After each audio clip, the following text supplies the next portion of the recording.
بسم اللہ الرحمن الرحیم۔ السلام علیکم ڈیئر ویورز،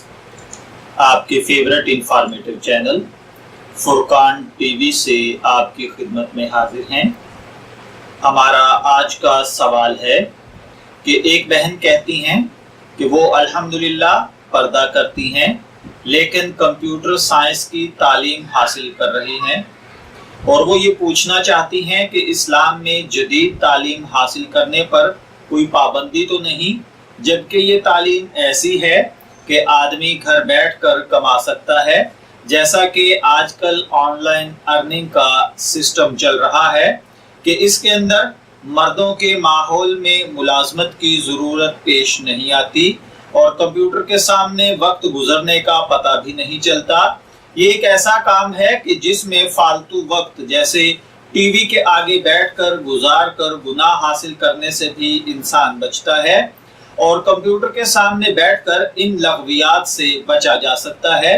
وہ بہن کہتی ہیں کہ انہوں نے ایک جگہ پڑھا ہے کہ وہ علم جو دنیاوی عزت حاصل کرنے کے لیے حاصل کیا جائے اس کے لیے عذاب ہے، لیکن وہ کہتی ہیں کہ ان کے دل میں یہ خیال ہے کہ ہم مسلمان عورتوں کو پردے میں رہتے ہوئے ایسے علوم ضرور سیکھنے چاہیے کہ جس سے کسی بھی طرح قومیں ترقی یافتہ ہو سکتی ہیں اور پیچھے نہیں رہتی، اور ان کا یہ بھی کہنا ہے کہ اپنے پیروں پر خود کھڑے ہونا چاہیے۔ نیز وہ لوگ جو پردہ دار عورتوں کو حقیر سمجھتے ہیں اور ان کے بارے میں یہ خیال رکھتے ہیں کہ یہ دقیانوسی عورتیں ہیں، ان کو کیا پتا کہ کمپیوٹر وغیرہ کیا ہوتا ہے، یا یہ کہ ان کو ایسی تعلیم سے کیا واسطہ۔ امید ہے کہ وہ کہتی ہیں کہ آپ میرا نقطۂ نظر سمجھ گئے ہوں گے۔ میرا نقطۂ نظر یہ ہے کہ ایسی تعلیم کو عورت مرد کے ماحول میں نکل کر کام کرنے کی بجائے گھر میں بیٹھ کر کما لے، یہ زیادہ بہتر ہے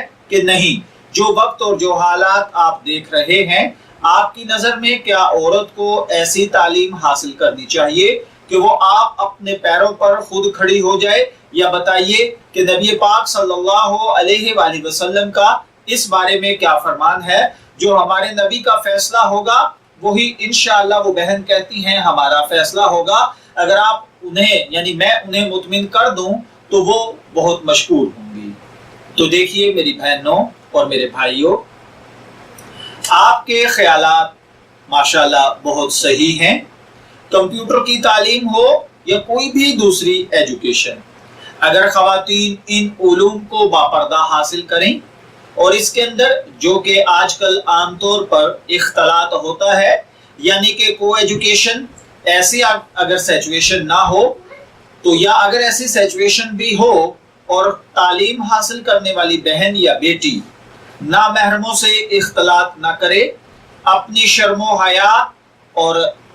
غیرت کو کور کرتے ہوئے، ان چیزوں کو سنبھالتے ہوئے اگر وہ اپنی زندگی کے اندر آگے بڑھتی ہے اور وہ جتنی بھی تعلیم حاصل کرتی ہے، وہ خواہ کمپیوٹر کی ہو، میڈیکل کی ہو، یا کسی بھی شعبے سے ریلیٹڈ ہو، یہ بہت اچھی بات ہے، تاکہ خواتین کو آنے والے وقت کے اندر مردوں کے اوپر ڈیپینڈ نہ کرنا پڑے۔ میں دعا گو ہوں کہ اللہ تعالی ہمیں ان باتوں کو سمجھنے کی اور ان پر عمل کرنے کی توفیق عطا فرمائے۔ اجازت چاہیں گے، پھر ملیں گے کسی نئے انفارمیٹیو ٹاپک کے ساتھ، تب تک کے لیے اللہ حافظ۔